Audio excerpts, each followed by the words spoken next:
Welcome to the Tipping Point Show. I'm Jimmy Evans. I'm so glad that you've joined me for today's program. And I'm talking about something today I've never talked about before. I have never taught on the end times related to angels. Now, when you look at end times theology, angels are all over it. And we're going to be talking about a lot of end time theology today and the book of Revelation. I'm having to skip over literally myriads of angels just to show you the main angels that are involved in the end times. Now, I want to talk about angels generally, and then I want to talk about angels related to the end times. Before I do that, let me just remind you, we have this book, Where Are the Missing People? This is a book that you leave behind. You know, once we're raptured and the Lord takes us out, there are going to be billions of people left on the earth. And this book is designed, it says, the sudden disappearance of millions and what happens next. And so what this book does is it allows you to keep this on your coffee table, your bedside table, your car, your apartment, you know, your dorm room, wherever you leave it. But somebody, you know, when we're gone, people are going to be going through our stuff, and this will help them to know what just happened, to explain to them what the Bible said just happened, and lead them to Christ, and explain to them how to have a relationship with Christ, and also explain to them what's about to happen in the world. So this is going to be an eternity saver for a lot of people. Now, we just went over 100,000 of these books that we've sold. These have been selling very quickly. And so you can go to missingpeoplebook.com and you can get a big discount there if you're buying more than one. You can buy one. You can also get it on Amazon.com. I think it's $8.95 or something like that. We have almost 1,000, and you can go on Amazon and see all of the reviews that we have. I think we have like almost 1,000 5-star reviews of this book. People are reading it, and it's blessing them, and some people are getting saved reading this book right now. So missingpeoplebook.com. And I'm saying this too right now because Christmas is coming up, and you might want to give these away to family members and things like that, just to empower them to leave it around for someone. But if they read it, I can promise you, it's going to bless them. And in some cases, it's going to wake them up to the reality of what's going on in the world. These are the testimonies that we're getting from this. Where Are the Missing People? You can get it on missingpeoplebook.com, and you can also get it on Amazon.com. But if you're buying more than one, you'll get a much better discount on missingpeoplebook.com. Let me talk about angels. One of the subjects that is very central to end times teaching is how involved angels are in carrying out God's plan. And in studying about angels in the end times, let's begin to understand who angels are and the role that they play. And so the first thing is they're ministering spirits sent to help believers and those who will inherit salvation. This is what Hebrews 1 says about angels. But to which of the angels has God ever said, "Sit at my right hand till I make your enemies your footstool"? Are they not all ministering spirits sent forth to minister for those who will inherit salvation? They're just God's servants that come into the earth realm to minister to us. And so, you know, we have angels, you know, and I'll talk about that more in just a minute. We have angels. John Lindell was on the program. He is the pastor of James River Church, and he had a very powerful encounter with an angel that healed him. The angel grabbed him. He had cancer and healed him of cancer. Psalm 34:7 says, "The angel of the Lord encamps around those who fear him and delivers them." Psalm 91 says, "Because you have made the Lord, who is my refuge, even the Most High, your dwelling place, no evil shall befall you, nor shall any plague come near your dwelling. For he shall give his angels charge over you to keep you in all your ways. In their hands they shall bear you up, lest you dash your foot against a stone. You shall tread upon the lion and the cobra, the young lion and the serpent you shall trample underfoot." Now notice both of those scriptures there, that they protect those who put their trust in God, that they fear God. They're trusting in God's protection and under God's authority. And I heard someone say one time, you know, we have guardian angels that, you know, like when we're driving down the road, they're there to guard us. But if we exceed the speed limit, that they can't go faster than the speed limit. Now, that's kind of a joke. They can go as fast as they want to go. But I do believe that there is a special presence of God, an angelic presence of God, when we're submitted to God and when we're trusting Him. And so they also escort us to heaven when we die. Now, this is Luke chapter 16. There was a certain beggar named Lazarus, full of sores, who was laid at his gate, desiring to be fed with the crumbs which fell from the rich man's table. Moreover, the dogs came and licked his sores. So it was the beggar died and was carried away by the angels to Abraham's bosom. The rich man also died and was buried, and being in torment in Hades, he lifted up his eyes and saw Abraham afar off and Lazarus in his bosom. Now, notice it says the angels carried Lazarus. It didn't say they carried the rich man.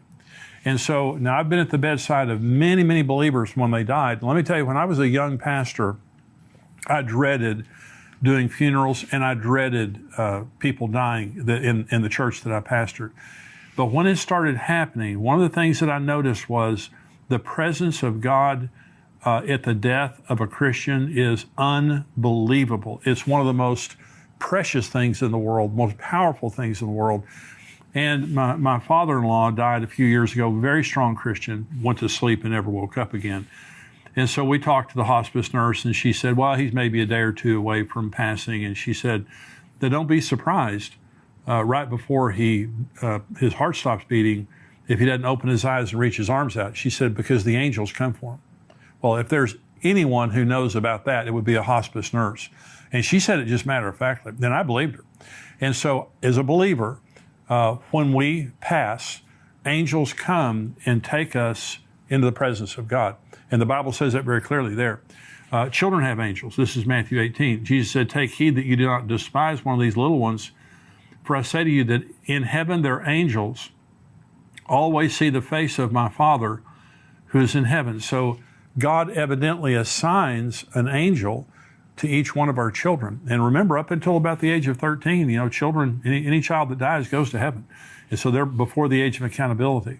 The angel of the Lord, sometimes when you're reading in the Old Testament, you'll notice it says the angel of the Lord, and angel is capitalized. That's Jesus. The angel of the Lord in the Old Testament is Jesus pre-incarnate, and Jesus is all over the Old Testament in his pre-incarnate form. But we're not to worship angels. And so again, Jesus isn't an angel, by the way. He's just he's over the angels. Angels are not created in the image of God. We are created in the image of God. Angels are simply ministering spirits that God created to minister on his behalf, but they are not in his image, and they will not marry Jesus. We are of a higher created order than the angels eternally. We are for a little while lower than the angels, is what the Bible says, but we are of a much higher order than the angels. And so Colossians chapter 2 says, let no one cheat you of your reward, taking delight in false humility and worship of angels, intruding into those things which he has not seen, vainly puffed up by his fleshly mind, and not holding fast to the head, from whom all the body, nourished and knit together by joints and ligaments, grows with the increase that is from God. So angels, throughout the Bible are messengers and ministers of the truth, but we don't worship angels. Now, I've been a pastor for 40 years, and there was a fad that was in the church for a good number of years, maybe 5 or 10 years. And some pastors and a lot of individuals were having encounters with angels. Now, I'm sure some of them may have been true. I have never, that I know of, had an encounter with an angel. I mean, I probably have, because the Bible tells us sometimes we have encounters with angels unaware. And so I probably have had an encounter with an angel that I didn't know about. And I certainly believe that some people have, like John Lindell, very powerful example. But a lot of people have experiences with angels in a life and death situation, like John Lindell. And so you don't always necessarily want an encounter with an angel. But we went through this period of time that it was kind of like a status symbol that you had an encounter with an angel, or that you saw an angel or something like that. Well, it's not a status symbol. You are surrounded by angels whether you realize it or not. And sometimes they may appear in our world, but not always as someone that we would recognize. That's why it says you entertain angels unaware. But my point in this message is to say, angels play an absolutely crucial role. There's kind of two extremes. One is the worship of angels, and the other is not believing in them. And I'm telling you, we have angels. There are times, I'm certain in my own life, there have been probably hundreds, if not thousands, of instances where something bad would have happened to me without my angel doing something about it, our guardian angels. And so they play a huge role in our lives. They play a huge role in eternity, but they also play a huge role in the end times. Let's go through some of the specific end time scriptures, and let's look at the angels that are a part of the end times, beginning with the book of Daniel and the angel Gabriel. Now, this is when the end began. I have a message that I preach, and it's called, When Did the End Begin? Here's when the end began. Because some people say, Jimmy, why do you have to have an end times? Why are you people so obsessed with the end times? Hey, it wasn't my idea. It was God in the Old Testament, beginning in Daniel chapter 9, when the end was announced. Here it is right here. Daniel 9, beginning of verse 20. While I was speaking, praying, this is Daniel speaking. Now, while I was speaking, praying, and confessing my sin and the sin of my people Israel, and presenting my supplication before the Lord my God for the holy mountain of my God, yes, while I was speaking in prayer, the man Gabriel, whom I had seen in the vision at the beginning, being caused to fly swiftly, reached me about the time of the evening offering, and he informed me and talked with me and said, O Daniel, I have now come forth to give you skill to understand. At the beginning of your supplications, the command went out, and I've come to tell you, for you are greatly beloved. Therefore, consider the matter and understand the vision. 70 weeks are determined for your people and for your holy city to finish the transgression, to make an end of sins, to make reconciliation for iniquity, to bring in everlasting righteousness, to seal up vision and prophecy, and to anoint the most holy. Know therefore and understand that from the going forth of the command to restore and rebuild Jerusalem until Messiah the Prince, there will be 7 weeks and 62 weeks. The street shall be built again, and the wall, even in troublesome times. Let's stop right there, because it keeps going on to talk about the abomination of desolation, the Antichrist, and all that. So Gabriel, the angel Gabriel, when it says the man Gabriel, this is the angel Gabriel flying swiftly, came to him and told him 490 prophetic years were being announced from the announcement of a command to go back and rebuild Jerusalem until the very end. There would be 490 prophetic years. Now, the first 483 prophetic years, exactly the way that Gabriel said, have been exactly fulfilled to the day. From March the 14th of 445 BC until April 6th of 32 AD, that was exactly fulfilled from the time that Artaxerxes Longimanus decreed that they could go back and rebuild the city, until Jesus entered the city of Jerusalem on Palm Sunday. Exactly 483 years, 173,880 days, exactly prophetically fulfilled. That is how specific the Bible is. But there are 7 years left to be fulfilled. That's the tribulation. And so Gabriel comes and says, it has been established, Daniel, that there are only 490 prophetic years left. So the end began whenever Artaxerxes announced that there could be the rebuilding of Jerusalem.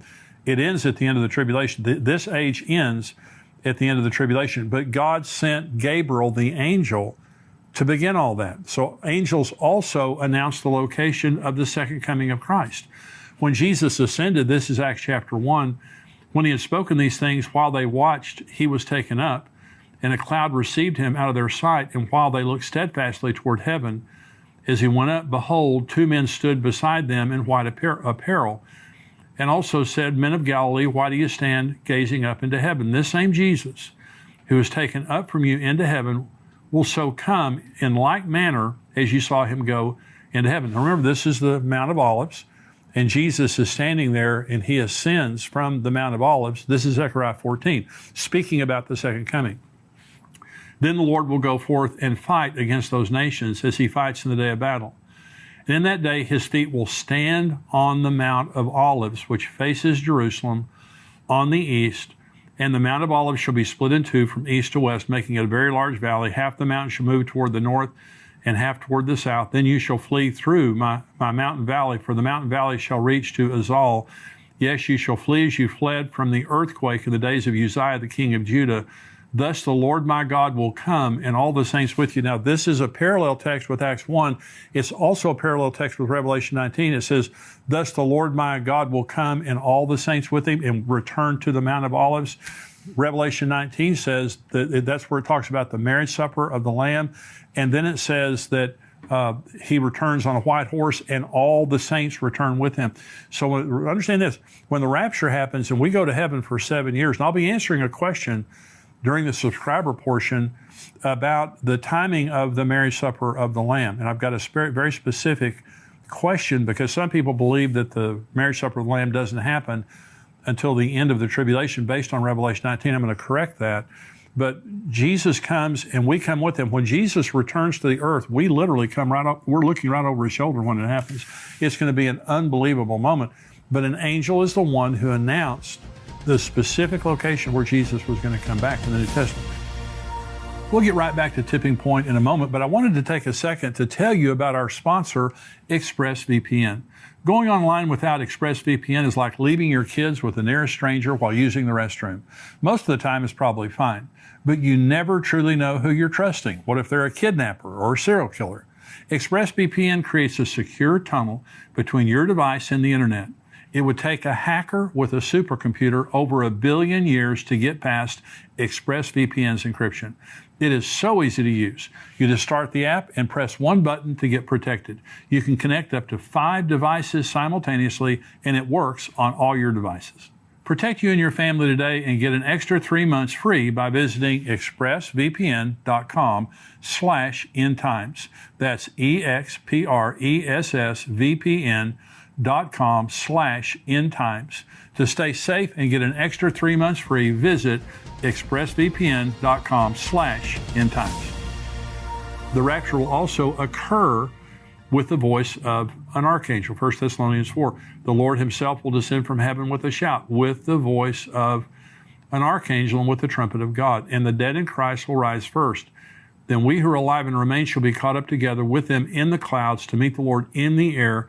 And thus we shall also always be with the Lord. Therefore, comfort one another with these words. Now, notice there it says we meet him in the air. Okay, that's the rapture. The second coming is on the Mount of Olives. Okay, that's another way to understand it. It says, the voice of an archangel. Only Michael. Now, Michael and Gabriel, we believe, are archangels. Michael, we know is an archangel because the book of Jude tells us that Michael is an archangel. Gabriel, he is announced as an archangel in the book of Enoch. And now the first book of Enoch, I believe, is inspired. It's not canon. It's not the Bible. The other 2 books of Enoch are not inspired. They've already been proven to be false. Now remember, the book of Jude quotes the book of Enoch. And so you can't dismiss the book of Enoch. But I believe Michael and Gabriel, so at the rapture, either Michael, Gabriel, there's going to be the voice of an archangel there. The book of Revelation was given to John by the Lord's angel. This is Revelation 1. The revelation of Jesus Christ, which God gave him to show his servants things which must shortly take place.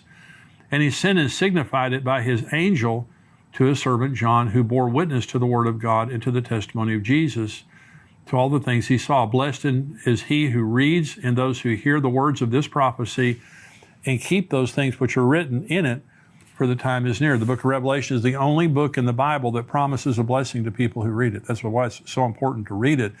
And so, but we're told there that John was given the revelation by the angel of the Lord. The scroll with the seals that begins the tribulation will be controlled by a strong angel. This is Revelation 5. I saw in the right hand of him who sat on the throne a scroll written inside and on the back, sealed with 7 seals. Then I saw a strong angel proclaiming with a loud voice, who is worthy to open the scroll and to loose its seals? And no one in heaven or on the earth or under the earth was able to open the scroll or to look at it. So again, you just see how many times that an angel is involved. I'm not finished yet. We have more to go. But you see how many times an angel is involved. And so I believe these angels are present with us right now. And I believe that, and of course, as believers, you have to understand one of the beautiful things, the instant that we're raptured, we enter into the unseen realm. We're a part of the supernatural realm. And I think it's going to be absolutely intriguing all of a sudden to be able to see myriads and myriads and myriads of angels that are around us and how they interact. But God uses angels in a profound way all the time, but related to the end times. This is another one. An angel seals the 144,000 Jews in the tribulation with the seal of God. This is Revelation 7. After these things, I saw 4 angels standing at the 4 corners of the earth, holding the 4 winds of the earth, that the wind should not blow on the earth or the sea or in any tree. So there are 4 angels right there. Then I saw another angel ascending from the east, having the seal of the living God, and he cried with a loud voice to the 4 angels to whom it was granted to harm the earth and the sea, saying, do not harm the earth, the sea, or the trees, till we have sealed the servants of our God on their foreheads. And I heard the number of those who were sealed. 144,000 of all the tribes of the children of Israel were sealed. Now this is Revelation 14, again talking about the 144,000. Then I looked, and behold, a lamb standing on Mount Zion, and with him 144,000, having his Father's name written on their foreheads. So an angel is the one who seals the 144,000 in their forehead, because they're not going to be harmed. All these judgments that are coming in on the earth, they're not going to be harmed. But here's interesting. It says his Father's name. The Lamb was with the 144,000 because they go around the world proclaiming the gospel to the entire world, but his Father's name is on their forehead. So this is interesting, and I'm not preaching this as a doctrine. I'm sharing this as something that's interesting, and that is there are those that believe that the church is the bride of Jesus and the Jews are the bride of the Father. Now remember, you go to Revelation 21 and you read about the New Jerusalem. It says there are 12 gates to enter the city of the New Jerusalem, and every gate has the name of a patriarch on it, the 12 sons of Jacob. Okay, so all around. But it has 12 foundations, and each of the foundations has a name of the apostle. So it's interesting, the New Jerusalem is branded both to the church and to the Jews. And so an example is before Jesus came, and in the Old Testament, before Jesus became the standard of salvation, what happens to David? What happens to Moses? What happens to Aaron? What happens to, all the wonderful people in the Old Testament? Well, they certainly don't go to hell. And so where do they go? So there are those that believe that in the New Jerusalem, this is shared by the Old Testament Jewish saints that are the bride of the Father and the church that is the bride of Christ. Interesting thing. Okay. Another one. 3 angels proclaim a universal message to the world in Revelation 14. It says, then I saw another angel flying in the midst of heaven, having the everlasting gospel to preach to those who dwell on the earth, to every nation, tribe, tongue, and people, saying with a loud voice, fear God and give glory to him, for the hour of his judgment is come, and worship him who made heaven and earth, the sea, and the springs of water. Another angel followed, saying, Babylon is fallen the great city, because she has made all nations drink of the wine of the wrath of her fornication. Then a third angel followed with them, saying with a loud voice, if anyone worships the beast and his image, and receives his mark on his forehead or on his hand, he himself shall also drink of the wine of the wrath of God, which is poured out full strength into the cup of his indignation. He shall be tormented with fire and brimstone in the presence of the holy angels and the presence of the Lamb. And the smoke of their torment ascends forever and ever, and they have no rest day or night who worship the beast in his image, and whoever receives the mark of his name. Now, there's several things in there. The first is, it says that they'll be tormented in the presence of the Lamb and his holy angels. Satan is not the Lord of hell. Jesus is the Lord of hell. And so Satan is in the judgment of hell like everybody there with him. He's bound there. And so, but it begins by saying an angel came and proclaimed the everlasting gospel to the 4 corners of the world, every tribe, nation, and tongue. When Jesus said this gospel will be preached into all the world and then the end will come, that's when it happens. It happens through the church before the rapture.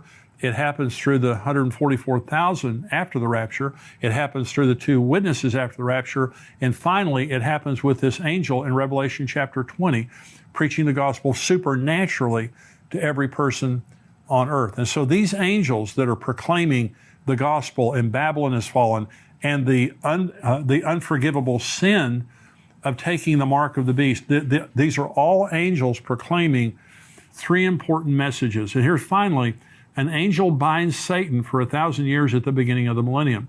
This is Revelation 20. Then I saw an angel coming down from heaven, having the key to the bottomless pit and a great chain in his hand. He laid hold of the dragon, that serpent of old, who is the devil and Satan, and bound him for 1,000 years. And he cast him into the bottomless pit and shut him up and set a seal on him, that he should deceive the nations no more till the 1,000 years were finished. But after these things, he must be released for a little while. Here's the wonderful thing about that scripture. It just takes one angel. When it talked about the seals, it says a strong angel said, who is worthy to break the seals? This doesn't even say it's a strong angel. So let me just say, first of all, when Satan fell, he took a third of the angels with him. That means that 2/3 stayed with God. That means in the angelic realm, the angels of God are twice as powerful as the angels of Satan. But how much more powerful is God than Satan? It would be like the United States of America fighting 30 people. There's just no comparison. I mean, God is infinitely more powerful than the devil. So when it comes time to lock the devil up, one angel goes over and takes him and puts him in the bottomless pit. But I just want you to notice now the angelic participation in the end times, but the same is true for us today. We don't worship angels, but you need to remember, you have angels around you all the time. And God is using those angels in your child's life. The day that if Jesus tarries and we pass away, they're going to take us into the presence of God. In the meantime, we have guardian angels that are with us. They're ministering spirits sent to render aid to God's elect. So when you're praying for yourself, you're praying for your family, you're praying for your children, whoever you're praying for, angels are dispatched. God uses angels in a supernatural way in the earth realm to help us, but they are and will be a major part of the end times. Now I'm going to talk about Israel. We're going into the subscriber portion. I'm going to talk about some incredible things that are happening regarding the building of the third temple. I'm also going to be answering a lot of questions right now. We have a lot of end time questions that our subscribers have written in, so I'm going to be answering these questions. If you're not a subscriber to endtimes.com, it's $7 a month, $77 a year. You get the full Tipping Point podcast plus all of our videos and articles that come out all week long, and all of our archives. $7 a month, and there's a 7-day trial period also. So pay your $7, try us out for 7 days. I guarantee it's the best $7 you'll ever spend. We would love to have you be a subscriber to endtimes.com. So if you're not a subscriber, go to endtimes.com. If you are a subscriber, if you're watching this on YouTube, you cannot watch the full podcast on YouTube. You need to go to endtimes.com where you're subscribed and watch it there, or respond to the email that we sent you as a subscriber. If you're a subscriber, stay tuned.